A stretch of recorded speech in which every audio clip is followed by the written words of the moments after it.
एक दिन ठेले पर भार अधिक होने के कारण राजा उसे ठीक से संभाल नहीं पाया और तेज गति से आ रहे ट्रक से भिड़ जाने की वजह से उसकी मौत हो गई और उसके पीछे रह गई उसकी पत्नी सीता और 2 छोटे बच्चे।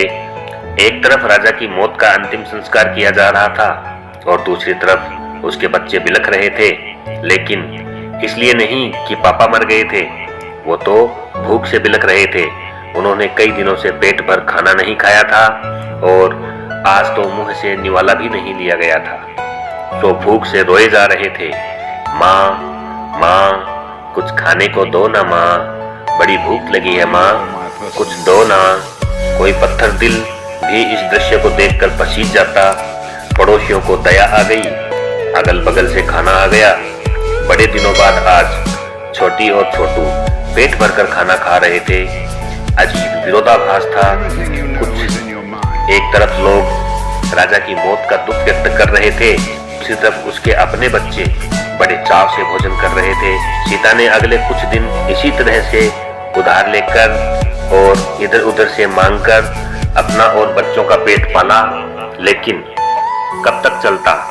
लोगों ने मदद करना बंद कर दिया। सीता पागलों की तरह काम खोजने लगी, लेकिन तमाम कोशिशों के बावजूद भी किसी ने उसे काम नहीं दिया। जब थक हार कर घर लौटी तो बच्चे उम्मीद से उसकी तरफ देखने लगे। छोटू तुतलाती आवाज में बोला, क्या लाई हो माँ, जल्दी से खिला दो, बड़ी भूख लगी है। माँ रो पड़ी और बच्चे समझ गए कि माँ के पास कुछ भी नहीं है। एक पल के लिए अजीब सा सन्नाटा पसर गया। अचानक छोटी बोली, माँ, ये छोटू कब मरेगा? पागल हो गई है, ऐसा क्यों बोल रही है? माँ ने डांटते हुए कहा। माँ, जब पापा मरे थे उस दिन हम लोगों को पेट भरकर खाना मिला था। आज छोटू मरेगा तो फिर खाना आएगा ना।